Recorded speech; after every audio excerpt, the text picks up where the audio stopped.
Welcome to Bitcoin Fixes This, where we explore the impact that Bitcoin will have in all aspects of society. Today's guest is Doug Polk, poker player, investor, and Bitcoin enthusiast. We talk about his challenge against Daniel Negreanu, grinding, and how he thinks about situations using game theory. Doug also tells us about his interest in Bitcoin, his analytical approach, and what he's planning to do going forward.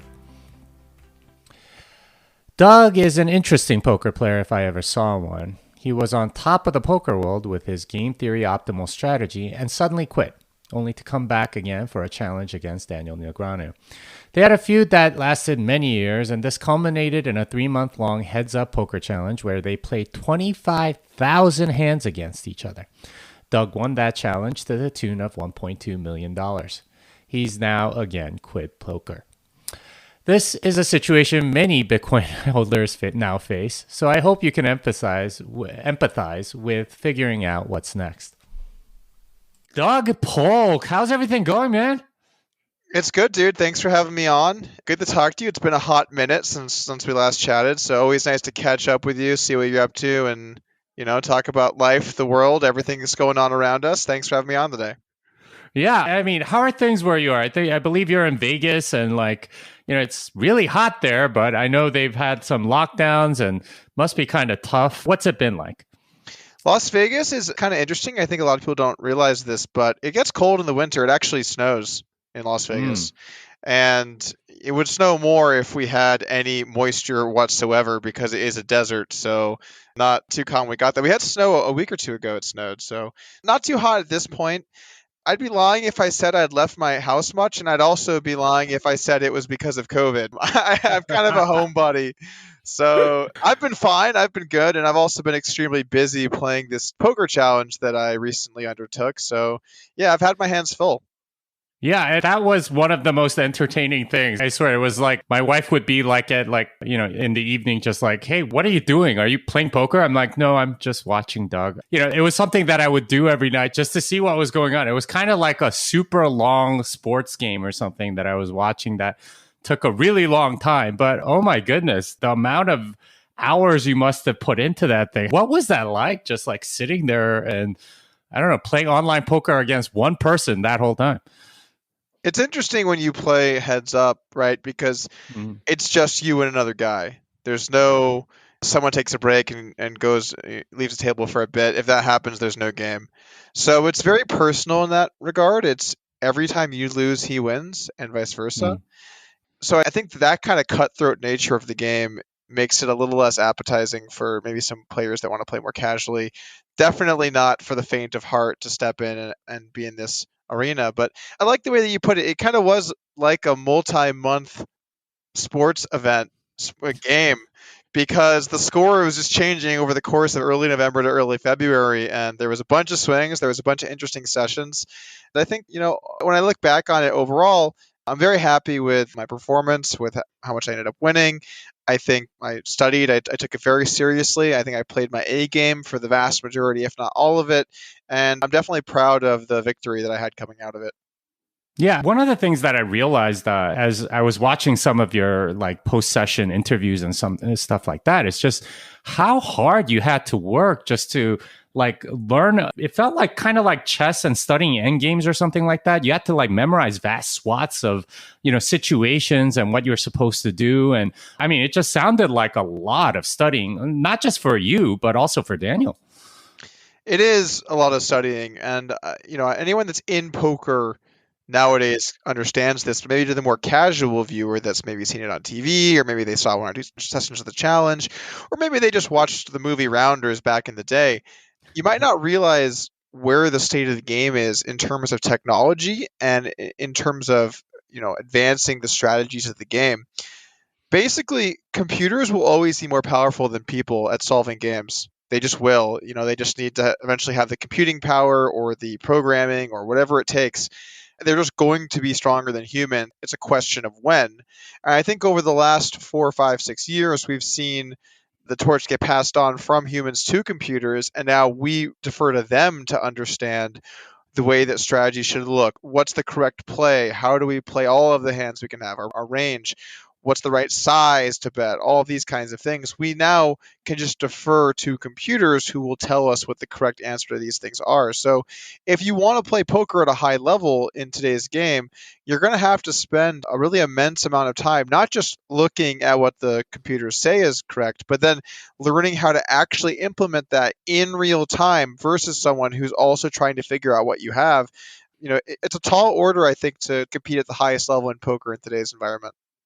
Yeah. And the big thing about this, and for a lot of people listening, they might be like, well, what's the correct way to play? Isn't it just, you play your good cards and, you fold your bad cards, something like that. But I want you to explain to our audience, like, just how complicated game theory can get and, figuring out where the equilibrium is and so on. And just give them a taste of sort of the analysis that goes into this. I like that you use the word equilibrium, because that's really what you're striving for when you play poker at a high level.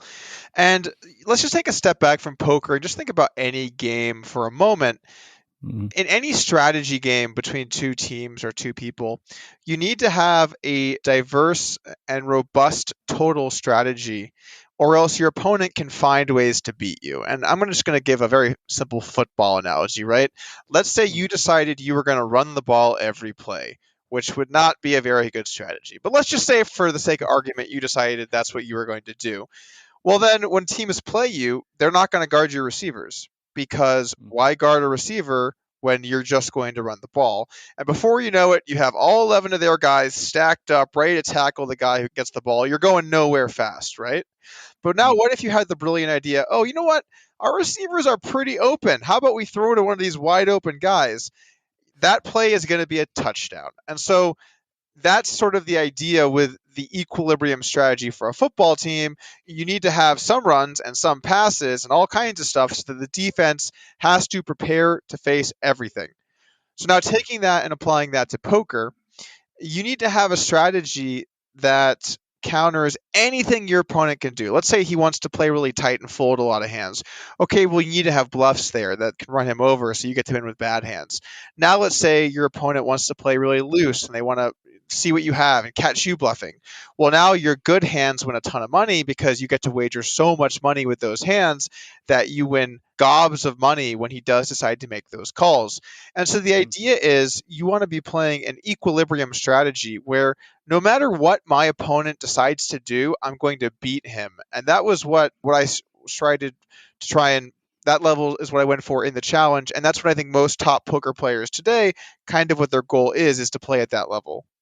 And how did poker evolve that way? Because at least from what I remember way back when, it was just sort of like looking at the other person in the eye and trying to figure out whether they were bluffing. And, it was more a game of tells and maybe courage to like raise the other person even when you had nothing or something like that. Instead, it's become a lot more about finding the equilibrium and doing things in almost at the right rates of things, so that the opponent can't easily make money off of you based on what they know that you're going to do. When did that happen? It's a gradual transition.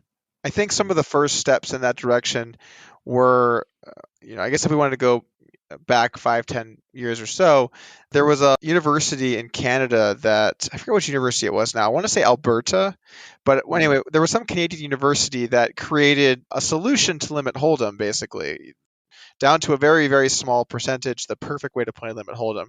Now, limit hold'em is a much easier game to figure out, because you don't get to choose what you bet. You're only allowed to bet what the game says you can, right? So let's say that you're playing 5-10, you're on the turn, you can only bet $10. But what makes no limit so hard to figure out, so hard to calculate, is that you can bet any amount you have in front of you at any time. So there could be $20 in the middle, but if you have 5,000, you can bet all 5,000 if you want to bet 5,000. Now, normally that's not a very good strategy, but you're welcome to do it if you want to. And so because of that, it made it much more difficult to get solutions for no limit hold'em. And even the solutions that we have today, they're estimations based on a smaller subset of options than what would be an actual theoretical solution, right? So just as an example, let's say that there was $100 in the middle and you wanted to have the perfect betting strategy. Well, a perfect bot would have all kinds of size. It might be 18, 36, 42, 110, 119, 176. It might have, 50 or 100 sizes. But as humans, that's not really something that is applicable. And then also for computers to solve, if you throw in all these different sizes, then it makes the game tree, the amount of options that are possible in a hand, far too big.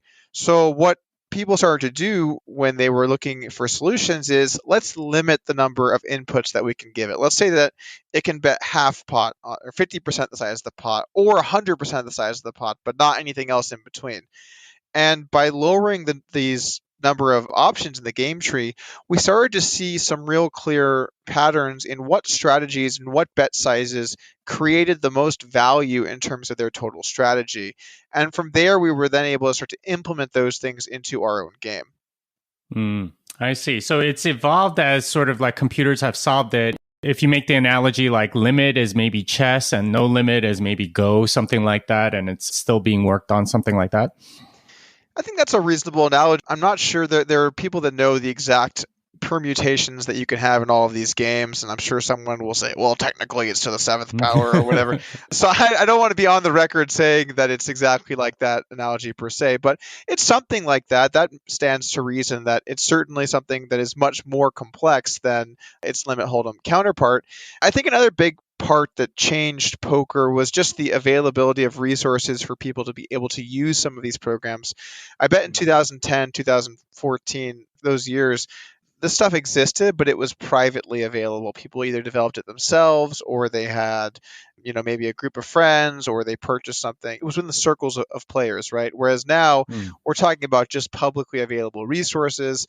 And of course, you also have training sites such as upswingpoker.com. Had to work the plug in there, of course. There you go. That use these tools and then can take them and teach you things, right? Because one of the cool things about being able to take these tools is that you can create sort of guidelines that you see be true in many different simulations of hands.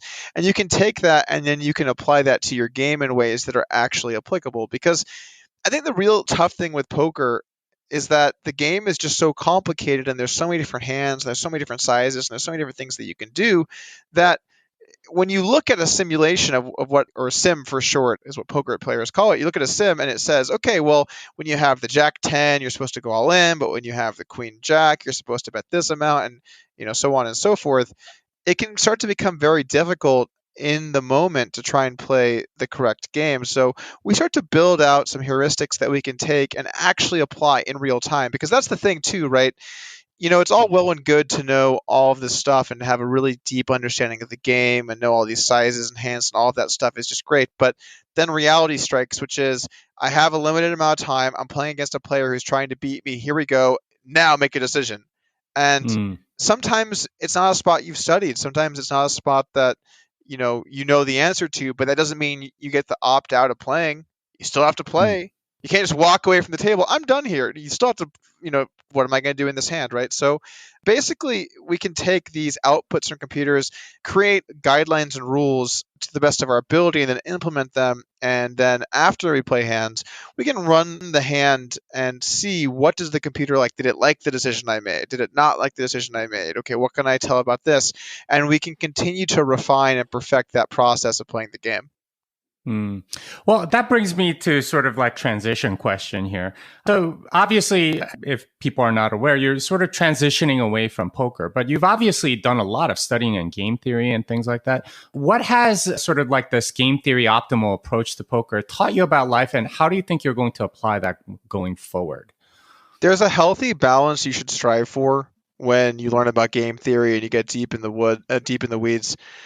You want to make sure that when you're looking at other industries or other businesses or other investments, I think it helps give you this ability to think rationally and evaluate these opportunities on their merits and the average return without feeling some sort of bias towards one way or the other. But the drawback can be when that starts to seep into your personal life and you start to look at everything like an EV calculation. Sometimes things are not EV calculations. You just have to take the trash out, you know what I'm saying? Or whatever you have to do at your house. So it can't leak its way into everything that you can possibly do. I have a buddy, his name's Ryan Fee.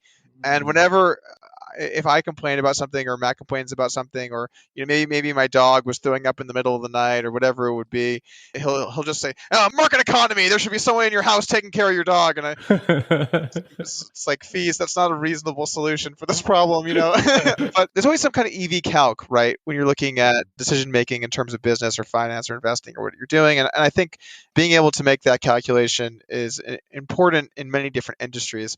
As for what I'm looking to do personally moving forward, I'm not entirely sure. I've dabbled in a lot of different stuff. I've enjoyed making some YouTube content in the past as well. Lord knows I enjoyed dunking on some of the scammers in the Bitcoin and crypto streets. Those were some really good times that were had. I'm not exactly sure what's in the cards for me, but I'm looking forward to figuring it out. Well, the one thing about this challenge that really struck me was that it was kind of like an old-fashioned duel, except it took a really long time and there was no death involved. But I mean, it was kind of like that put up or shut up kind of moment, right? Like where, you can sort of settle your differences on the field instead of like sniping at each other, from in YouTube videos or whatever. Like, how did that feel, right? Like, because in a sense, like there was some animosity between you and Daniel before the challenge. And, does it feel different after the challenge? Do you feel like things were settled because you went through this thing in a sense together? Like you went to war against this person. Like, how's it feel now? It does feel a little bit different. It reminds me a little bit of when you see a UFC fight, right? And two fighters enter and they're both talking shit and ready to go, and then they fight, and then at the end someone wins, and they usually, shake hands or hug it out or whatever it is, because this was a 3-month duel and there was a bunch of preparation beforehand, and there was all kinds of stuff said publicly on both sides and from neutral parties, as well as all of the fans and everything else, the streamers, the commentators, everything that was said. So at the end of it, when it's all said and done, it's hard to really have, strong feelings of dislike towards the other person.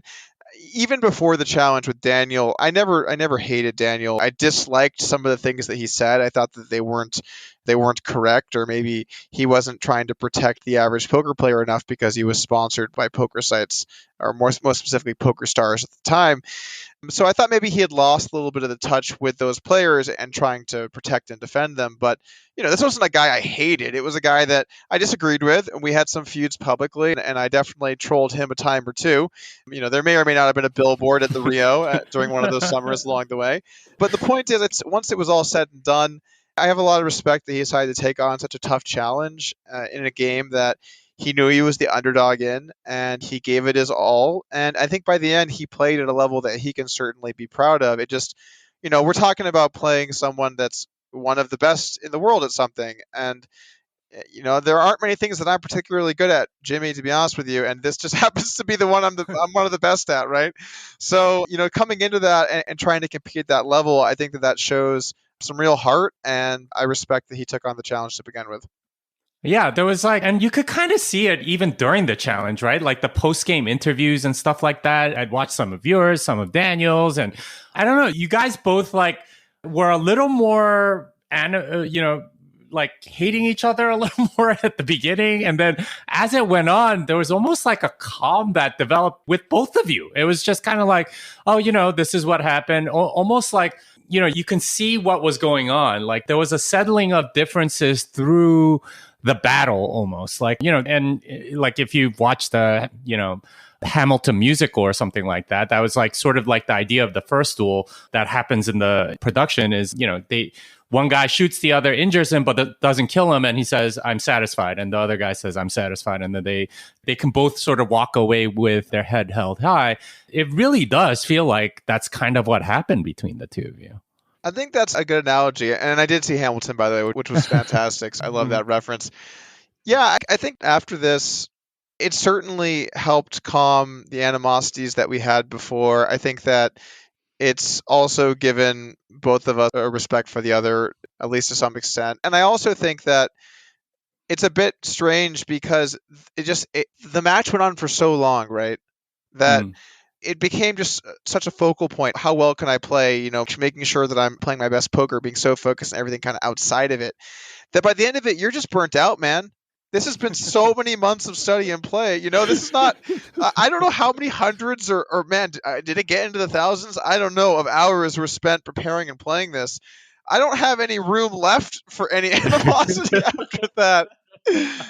Oh man. So you spent your energy on the field. Now, like all that emotion is just spent. You don't care to pick it back up again. Is that what you're saying? Absolutely. So let's think about this. I started, the challenge was issued and accepted in early August, and it's early February now, right?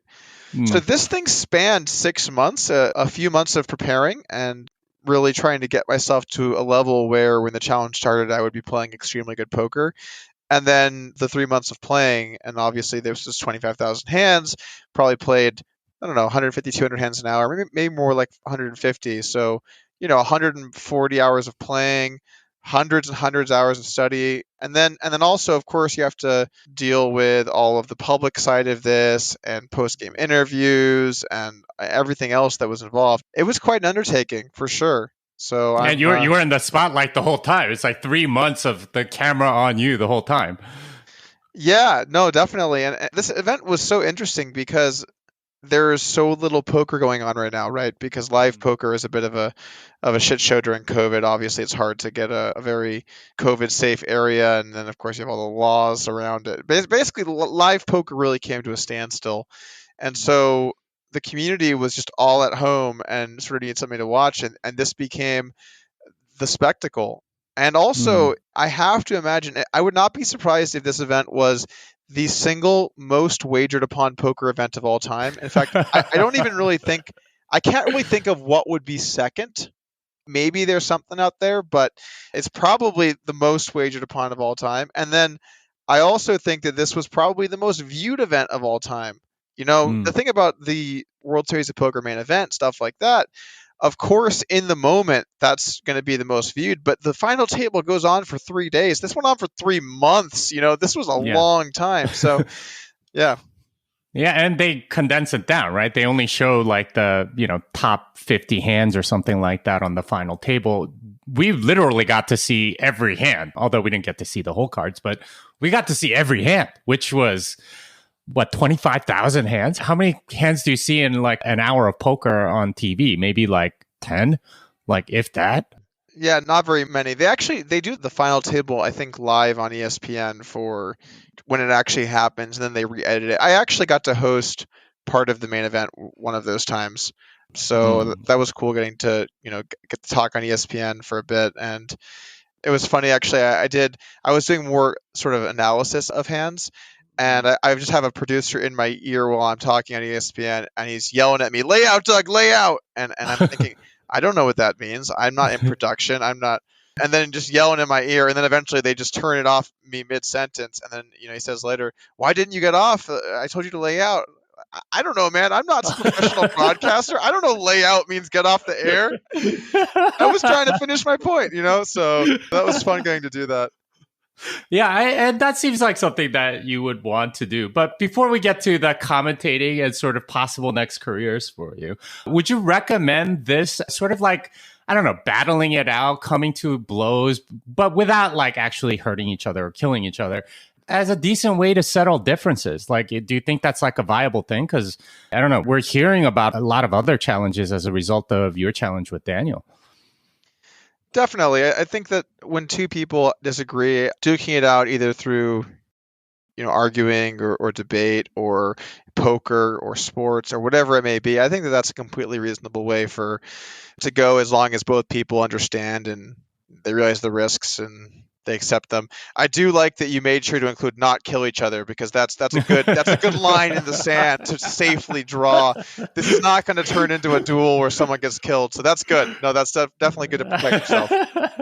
Well, I wonder how much of it we should bring back, right? Because in a sense, like if you read like the biography of Hamilton and all that, like there were a lot of situations where people were publicly feuding, and then like one person sort of like suggested that they needed satisfaction, and then one person backed down, and things were just sort of settled after that. Or it came to blows and they actually had a duel, and they might injure each other but not kill each other or something. And then they were able to sort of walk away. Unlike sort of like what we have today with Twitter, where people are just like complete jerks to each other. And, like if anybody said anything like that back then, they would have had a duel like right away. Like, like maybe having that sort of backstop helps people be more civil to each other. What do you think? There's a safeness that people use online, which is, I always mess up on this word, Anonymity? Anonymity, yeah, sorry. You ever have a word that you just struggle to say? So anonymousness online that people really hide behind, that I think makes the experience a lot worse for everyone. I think if everyone had to have their real name and face as their profile picture, we'd have a lot less of these, internet macho tough guys who are just saying horrible things online to people, for sure. I'm not sure what the solution is. We're getting into some pretty grand scheme problems here, right, with the internet and the way that society operates nowadays. I think one of the toughest parts nowadays is that if you're a well-known person or you're a well-known figure, every single aspect of you is logged and posted about and shared and talked about. And I think that back in the day, it was a lot easier for your heroes to be your heroes because you didn't know what your hero did at Friday night in Atlantic City. You were never going to find out, whereas nowadays, you're going to find everything out. Someone's going to do a tell-all at some point. Good luck. So there's a publicness to the internet for the people that actually want to have personalities that I think is tough. And it's only going to get more like that moving forward. Yeah, so there's a privacy that you wish could be preserved even for your heroes that maybe is lost there as part of the internet, is what you're saying? Yeah, certainly. And social media and sort of all the issues with social media as well.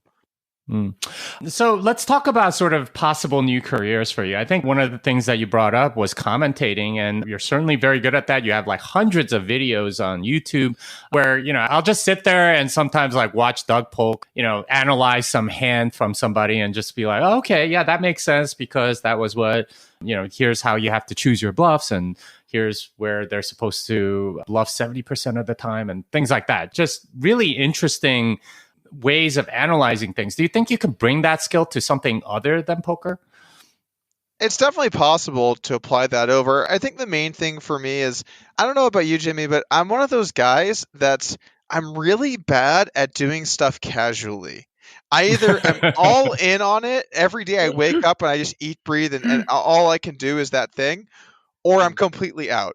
And so I just really need to find something that I'm passionate about sort of in that same way, because with poker, I think what really helped me come up back in the day when I was younger, I wasn't some natural talent who just really understood the game intuitively. I had to work hard, man. I really had to earn it. I couldn't just show up and beat people. I wasn't good enough to be able to do that.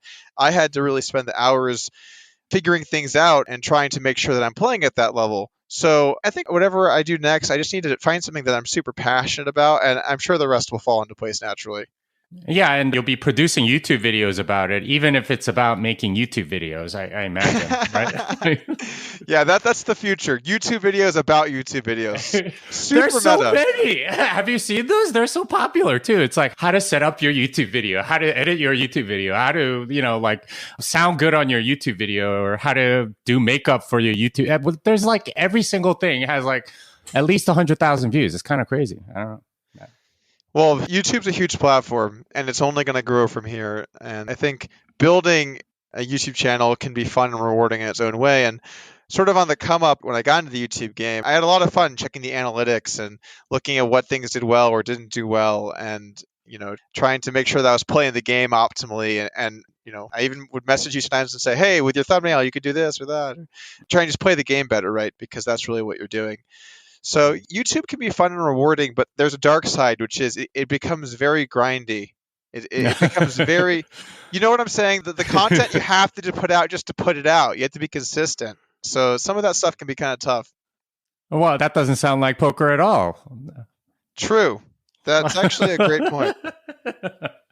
Yeah, I imagine that's the case with almost everything. But I mean, in a sense, what you were able to do was, create a lot of content on poker. I can't see why you wouldn't be able to do that for something else. Certainly, you were doing it for crypto for a while.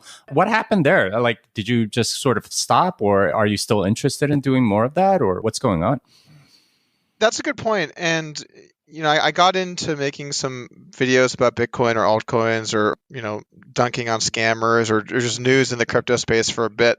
What I found about that space was it's a bit tough from the content perspective for me because first off, so in poker, I'm the expert, right? I'm the guy that knows. I'm not in Bitcoin crypto space. I'm not. I'm fine with that. It doesn't mean I can't not, be pro Bitcoin. I've been on the record telling people to buy Bitcoin since 2014. I did podcasts and said that, and I was, saying it before then too.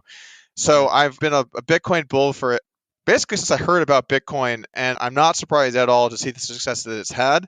And moving forward, I'm going to continue to be a Bitcoin bull. But that doesn't make me an expert. I just know that long run Bitcoin is going to win. I don't know anything else other than that. And that's not really enough of a platform to be able to advise people. And I found, I was typically very upfront with that. But then I'd find even myself talking in videos about things I'm doing, and then I think, am I really even qualified to be saying this? And I struggled a bit with that because that's just so different from poker. But outside of that, one thing I saw as well was you're very much, as a content creator, you have to some degree care about how much audience that you have. I mean, that's an important part of your job is building an audience. And what I found was oftentimes how many viewers I had was just entirely market based. So if Bitcoin was just going up, a lot of people tuned in. Bitcoin's going down, nobody cares. And I just didn't want to have to be at the mercy of the market like that. It just didn't seem very fun to me. Welcome to Bitcoin, because this is something that Andreas Antonopoulos told me before I was writing my first book. He told me, the sales of my book, I've been tracking it against my speaking engagements, against my YouTube appearances, videos, everything else. Nothing correlates to it like price. And that's what he told me. It's like, you're not going to be able to do anything that will make any difference like price will. So yeah, there you go. Which is tough, I think, when you start to make that your main deal. Is my main source of income, or well, maybe not source of income, but my main way I'm spending my time is going to be almost entirely dependent on how Bitcoin did today. I don't know. That just seems, on average, that'll be good, right? But there will be multi-year times that's not the case, and I just can't go through with. That's just too much to deal with. Well, I suppose it's hard enough, like at least in your career as a poker player, dealing with like the ups and downs of, being a poker player.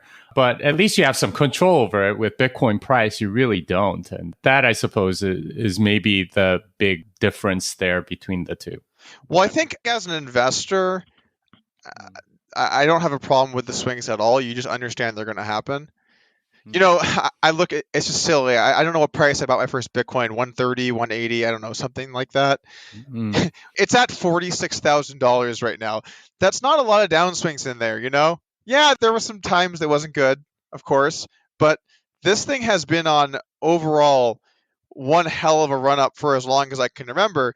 And I also remember when I first heard about it, I thinking, wow, this makes a lot of sense. Money that people can't control and money that will become deflationary and money that the banks can't control and money that you can move around as you see fit. I mean, the premise just made so much sense that I just thought this is going to be successful, from the very, very early days. And I don't think that any of those properties have changed. Well, I mean, that's obviously done very well for you if you've held Bitcoin since 2014. 7 years of doing that. When did you start Upswing Poker? Just curious, like sort of the timeline. I started Upswing, which year was it exactly? They all started building together. I think we started Upswing in late 2016. Okay. And then launched our first course in early 2017. I think that's the timeline. And what's that been like for you as an entrepreneur? I imagine that's a little bit different than being a poker player. It's completely different. Upswing's been interesting to learn about business and dip my toes into something a little more real world, standard success type of. I don't know how to describe this exactly, but you know what I'm saying? Starting a business, that's not something that's you play poker for a living. You're off the beaten path, man. You're out in the safari. You got your hatchet. You're slicing your way through the woods or the jungle. This is a more standardized path for sure. And so I got to learn about all kinds of different things. How to run a business, how to hire people, how to build, how to market, how to grow. Basically everything that I hired the dude for the company to be successful. And I'm really proud of what we did. I'm fairly certain we're the largest online poker training site, or training site, I should say. And I think that our members have gotten a ton of value. I've seen a lot of our members go from playing really small stakes to having successful careers in poker. And, that's great to see that there are people that have taken that and use that as a stepping stone to get to where they want to go in poker. And then it's also rewarding just to have something be successful where you input a lot of your time and energy, and then you start to see it become profitable. And then before you know it, you're running a profitable business. I think that that's just cool, just to see that kind of return, and to be making money in that way is something that's very rewarding. Is that something that you want to pursue in the future? Not necessarily with poker, obviously, but in something else that you just sort of dive in and maybe see a problem in the market and try to address it through, creating a good or service. Totally possible. I could see myself going that direction. And I think that, it's great when you find something that you think can really offer value. When I look at poker training, the way that the training sites had worked in the past, they all sort of had the same exact formula. And it was based around, there was a site that was successful in the late 2000s. It was called Card Runners. And it was the biggest training site at the time, maybe one of the biggest ever, because Black Friday happened not that long after it. But they had this formula, which was you pay a monthly fee, and every day or two, some new videos come out. And it would be from all kinds of videos from all kinds of different people. And it was, the amount of content that you got was impressive, but it wasn't really it wasn't a course format where you start at the beginning and then you learn from a small team of people that take you sort of ground up. It was just, you get kind of thrown in there. Okay, you have hundreds or thousands of videos by all these different guys. And so it was a mishmash of everything that was out there. Whereas we had at Upswing, we had a take that was, let's do it in a course format. You sign up, okay, you start with video 1, move your way through all the videos, and then you know where you're at, and you know that the people teaching you are going to be a small team of highly qualified coaches in a curriculum type format. So we got to kind of take something that was out there, make a better version of it, and offer that to provide value to people. And I think that's really, at the heart of what you should be striving for in a business, is not just to make money, but to be offering something of value that really helps the people that are purchasing it from you. So I think if I could find the right industry to try and do that in, I would of course be interested in that. But that's the catch, right? It's try and figure out a business model that really makes sense and provides value to people, and that's not easy to do.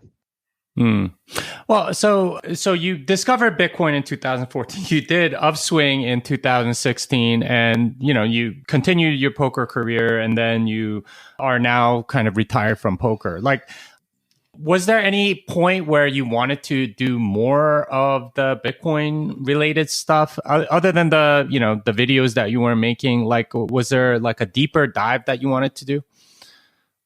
So sorry, could you rephrase that one more time? Was there a point in the last 7 years that you wanted to do a deeper dive into Bitcoin and, like, I don't know, maybe create a business kind of like what you did at Upswing? So I created a media site, Coin Central, where we had a lot of different articles, and Coin Central still a site today. We have a lot of good stuff, but it just didn't really find its footing, I think, in terms of offering a product. That's not to say that Coin Central still doesn't have good articles and information for people to read, and long run, maybe there could be some avenues for success for the business. But in the same type of capacity where, with poker, with Upswing, okay, clear value proposition. Hey, do you want to get a poker here? We have products for people to purchase to improve their poker ability. It's a little harder with Bitcoin because what am I going to do? Create a course and you buy it and it says, okay, go buy Bitcoin. That's not a great course. Also, obviously, that someone can tell you that for free. So I think it's a little tougher in the cryptocurrency space to build a business that actually creates value for people that they're going to want to buy from, unless it's hard to do that unless you have a really technical skill set, right? If you're able to program and you're able to actually create something of value, then that's fine. But if you don't, I think it's a hard space to find a way to add value in. Hmm. Yeah, I mean, have you thought about programming? Because, like, at least the level of analysis that I hear from you, and the way you think about game theory, and just sort of the level of analysis that you do, that's very rigorous. I mean, I think those skill sets map almost perfectly to programming. If I'm being honest, like, have you thought about it? I've considered it, but I also just know how difficult and how many hours it takes to become competent. So I don't want to undertake it unless I thought that that was something that I would be very passionate and interested in. I'm not saying I couldn't see myself doing that, but at least at the moment, I think I'm probably going to try and pursue some other avenues. Also, I'm sort of at a point now where I think if I wanted to retire and, you know, find more hobbies to pursue, I could certainly do that if I so chose to. So I don't want to jump into anything too rigorous unless I know I want it. And programming is certainly rigorous. Let's not undersell the difficulty of the craft. Fair enough. Fair enough. Well, what are some of these other things that you're considering? I'm really not sure right now. My first order of business is I'm going to move. I'm strongly considering Texas, really any other place where I don't have state income tax and warm weather. And I'm going to try and find the location that makes, I think, sense for me to set up long term. What are your thoughts on Texas as a location? Oh, I love it. Other than the allergies that I'm suffering from right now, which, not a lot of people know about, but January and early February tend to be sort of cedarish, at least here in Austin. The other parts of Texas might have different things. But I mean, as far as the state goes, they mostly leave you alone and there's no state income tax. And, it's a big state. So there's a lot of different places that you can go that offer different things. So, I mean, you should maybe visit. I don't know. Yeah, I'm planning on visiting in the near future here and check some places out. And I think one of the best upsides is, of course, you get to wear a cowboy hat everywhere you go. Is that not right? Well, I do, but not everyone does, believe it or not. But there are really good places to buy cowboy hats if you are so interested, I'm including gonna have to. Yeah, I'm gonna have to give that. I'm gonna have to check that out. I'm gonna have to see how the hat works for me. I think everyone looks at least 20% better. It doesn't matter if you're male, female, old or young, or gay or straight or whatever. Everyone looks 20% better. That's what I say. Right, because gay and straight people would look very different. So that's important that we signify which one it is. Now, I see where you're going with I'm that, just Jimmy. saying style-wise, right? Like, Right, no, of course. Yeah, but anyway, yeah, there are sort of like things that you can do. If you were to retire, what sort of hobbies do you think you would take up? Because it doesn't you don't strike me as the type of guy that could just like sit and play video games 8 hours a day. I think that would get just as boring as, grinding on poker or something like that. You say that, but I really do enjoy video games. I've been playing a game called Counter-Strike at a pretty high level over the last year or so. It's rewarding because it's a strategy game. There's a lot of tactics and strategy, but there's no solutions. And I think with poker, one of the things that I think really started to get to me was I just don't like the idea of playing a strategy game with such clear this is the answer type of solutions, because I feel it really hampers the creativity for people to come up with their own solutions and come up with ways around complicated problems that maybe you wouldn't immediately see or wouldn't immediately meet your eye. And I love strategy and I love complexity. So that element of video games I like. I enjoy things like chess. I enjoy anything strategy based. To be honest with you, I'm a pretty big fan of. Oh, I mean, that sounds like a good fit then. Although I don't know, I would think that bots have solved like video games. I mean, certainly they can play better than humans, no? Absolutely true. But there's still a element of creativity and solution and strategic thinking that is a lot harder to quantify in video games because there's a complexity there on the executional aspect as well that I think is kind of hard for computers to take into account. Yeah, I really, I wish I had this is what I'm doing next, man. I'm kicking this off. And I really just don't. I think for a year or two, I was sort of trying to figure out what that looked like. And then, this challenge happened. And I thought, you know what? I've done nothing for long enough. Let's go. And so I fired it up and I spent a half a year just fully dedicated. It was actually nice just waking up and knowing today I'm doing this. Whether is it the perfect thing for me or not. And all of these, real first world problems. Am I living the life I want to live type of stuff? You don't have to think about that. I know what I'm doing today. I'm waking up, I'm studying, and I'm going to play some poker, so that was nice in its own way. And I think once I get set up wherever I'm headed, and I get to sit down and really kind of think about things. I'll find something next, man. I don't know what it'll be. Maybe it could be politics. It could be another business. It could be getting back in the YouTube streets. Lord knows. I know I don't know. So I'm just excited to see where this crazy path of life will take me. Well, so I mean, has that existential angst returned? Like now that the challenge has finished, or what's the process to figuring this out?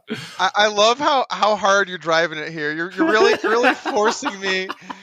I don't know, Jimmy. What do you want, man? I don't know. Has the existential angst returned? Yes, it has. No, I really don't know. I mean, it was interesting because you kind of made the challenge sound kind of like a relief. So I'm like, that's interesting because in a sense you seem to have this love-hate relationship with this whole challenge in a way. Yeah, there was a relief in a sense because you spent enough time thinking about, hey, what do I want to do? Actually, another thing that I was potentially working on was I don't exactly know how much it should or shouldn't say, but it's failed at this point, so I assume I can't blow the doors off something that never happened. But basically, I was working on potentially a show that would have been on a network with a real focus on just kind of, the financial world, but not from the perspective that we see all of these dumb shows on which stocks up today, which stocks down today, but understanding money and understanding subject matter and understanding, Bitcoin would have been a big part of it. We filmed something legitimate and pitched it to a bunch of networks and ultimately ended up not working out, which was a bit disappointing for me. So, I was really hoping to make that happen. There was people that I really liked working with that I think it would have been a blast to do, but such is life. I was kind of waiting for that to see how that would go. That didn't pan out. Obviously, the challenge is finished, and now I'm going to move and figure out whatever's next. So why wouldn't you do that just on your own on YouTube and make the same show? Or is that not allowed anymore? No, or what's the deal? You could do that. You could certainly do that. It's a lot harder to organize everything on your own. And one thing I really found was with making YouTube content, you have to be everything. You have to be okay, what's the direction we're going? Okay, what's the idea? Okay, what's the video title? Okay, what's the content about? Okay, now what's the subject matter? Okay, now, and it's kind of all of these different jobs that you have to do. Whereas, let's say you're working on a show where you're the host, and everyone else takes care of these things, and you're just getting to host it, right? It's so different than you wake up. Okay, what's the direction? What's the idea? What's the title? What's the video about? Do your own research on this and all this different stuff.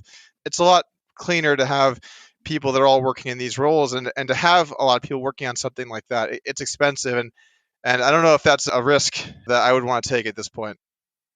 So it's either you get a lot of decision fatigue from having to take on all of these roles, or you pay for it, in which case it's too expensive to make it maybe worthwhile, something like that.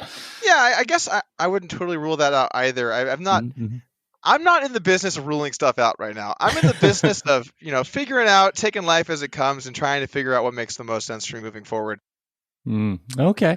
Well, I mean, it does sound like you have a significant amount of skills. I've been really impressed with sort of the game theory and figuring out what the optimum is in any given situation. And I feel like that's a skill set that you can apply all over the place. And, any poker player can tell you 100 aphorisms that apply to life as well. I'm sure you can too. And I do feel like those apply in ways that are sort of unexpected in all areas of life. So I think you'll be successful. I know I'm giving you a little bit of a hard time and figuring out what's going on and things like that. But, I do it all in jest because I really do think you're talented in many areas. And I think you'll do well in whatever you do. It seems, though, that the hard part is in figuring out what to do. And, that's a common sort of angst that a lot of people go through right around, somewhere in your 20s, 30s, somewhere around there. And then you turn 40 and you're like, what happened? Which is where I am. But, sometimes that's how it is. Always glad to look forward to that next step on the dread of where is life going? Is it fleeting or not? No, thank you, by the way. I appreciate all the kind things. I do appreciate that a lot, and it means a lot coming from you.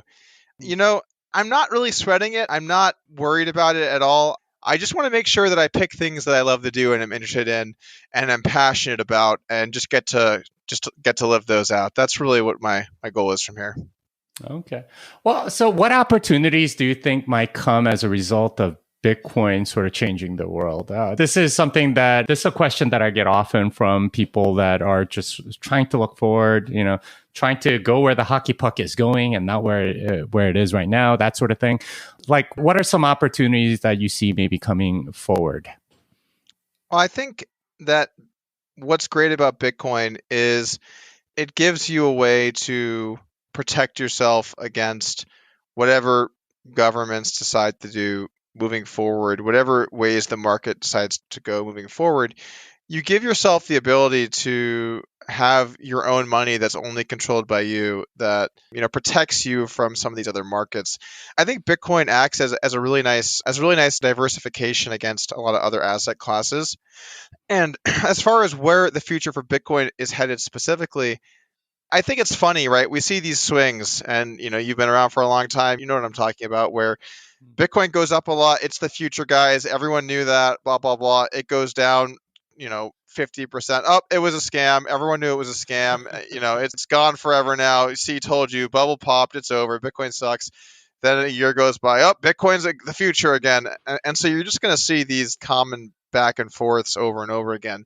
But long term, I think we're going to see that the value proposition that Bitcoin offers is just going to be an attractive investment vehicle for all kinds of people. And I think when we look at this most recent purchase from Tesla, for example, purchasing $1.5 billion in Bitcoin, one of the most valuable companies in the world just moved huge on Bitcoin. And what does that say, right? This is one of the most forward-thinking companies. In fact, it's the most forward-thinking car company. They just place a huge bet on Bitcoin because they believe in this. What do you think is going to happen moving forward? Do you think there's going to be less of things like that happening or more? And when I see that happening, I think it just further strengthens my belief that in the long run, this thing is going to be worth, just an incredible amount of money. Oh. Yeah, and hopefully it changes life for the better, and it gives people courage to start their own businesses like you have, and hopefully they can take inspiration from a lot of the things that you've done. And despite you not knowing what you're going to do next, I have no doubt that you're going to be successful in it. So, thanks for coming on the show. Where can people find you? If you want to find me, I'm on Twitter at Doug Polk Vids. That I basically tweet about whatever I'm up to, and yeah, that's it. No website? Well, I don't have my own website set up. If you're interested in poker training, you can head over to upswingpoker.com. But if you're interested in following me, Doug Polk Vids works. Okay. All right. Well, it was an interesting look into what your mind is like and finding out all that you're going to be up to. So thank you for being on.